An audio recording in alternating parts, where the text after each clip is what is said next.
Hi అండి, అందరికీ నమస్కారం అండి. ఫ్రెండ్స్, మన వీడియోలోనే టాపిక్ వచ్చేసి ఏదైతే రాష్ట్ర వ్యాప్తంగా కూడా అందరికీ కూడా ఆధార్ కార్డుకి సంబంధించి రాష్ట్ర ప్రభుత్వం ఒక కీలక ప్రకటన అయితే విడుదల చేసింది. అయితే వారందరికీ కూడా గుడ్ న్యూస్ కూడా చెప్పింది. ఇక్కడైతే మనకు వచ్చిన అప్డేట్ ప్రకారంగా 24 నుంచి ఆధారు ప్రత్యేక శిబిరాలు అయితే ఏర్పాట్లు చేస్తున్నట్లుగా తెలుస్తుంది.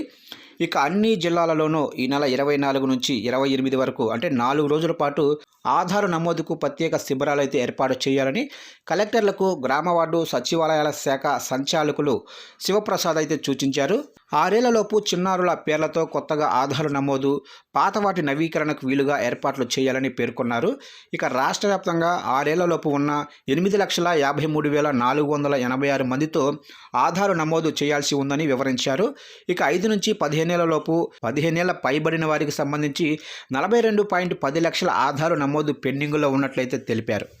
చూశారు కంటే మొత్తం మీదుగా రాష్ట్ర ప్రభుత్వం ఆధార్ కార్డుకి సంబంధించి ఒక ముఖ్యమైన ప్రకటన అయితే విడుదల చేసింది. ఈ నెల 24 నుంచి 28 వరకు అంటే 4 రోజుల పాటు ఆధార్ కార్డుకి సంబంధించి ప్రత్యేక శిబిరాలు అయితే ప్రత్యేక క్యాంపులు అయితే ఏర్పాటు చేస్తుంది. అయితే మీ ఇళ్లలో కనుక అంటే 6 ఏళ్లలోపు చిన్నారులు కనుక ఉన్నట్లయితే ప్రతి ఒక్కరు కూడా ఆధార్ కార్డులు తీసుకోవాలని చెప్తున్నారు. అలాగనే 5 నుంచి 15 ఏళ్లలోపు 15 ఏళ్ల పైబడిన వారికి కూడా సంబంధించి ఇంకా ఎవరికైతే ఆధార్ కార్డులు లేవో వారందరూ కూడా అప్లై అయితే చేసుకోవచ్చు అని చెప్తున్నారు. అలాగే ముఖ్యంగా మీ ఆధార్ కార్డులో ఏవైనా మార్పులు చేర్పులు ఉన్నట్లయితే ఈ ఆధార్ క్యాంపుల్లో మార్పులు చేర్పులు కూడా చేసుకోవచ్చని ప్రత్యేకించి శిబిరాలు కూడా ఏర్పాటు చేశారు. ప్రతి ఒక్కరు కూడా ఈ అవకాశాన్ని సద్వినియోగం చేసుకోవాలని రాష్ట్ర ప్రభుత్వం కీలక ప్రకటన అయితే విడుదల చేసింది. ఫ్రెండ్స్, చూశారుగా ఫ్రెండ్స్, అప్డేట్ నచ్చినట్లయితే లైక్ చేయండి. ఇలాంటి ముఖ్యమైన అప్డేట్స్ కోసం ఇప్పుడే మన ఛానల్ని సబ్స్క్రైబ్ అయితే చేసి ఫాలో చేయండి ఫ్రెండ్స్.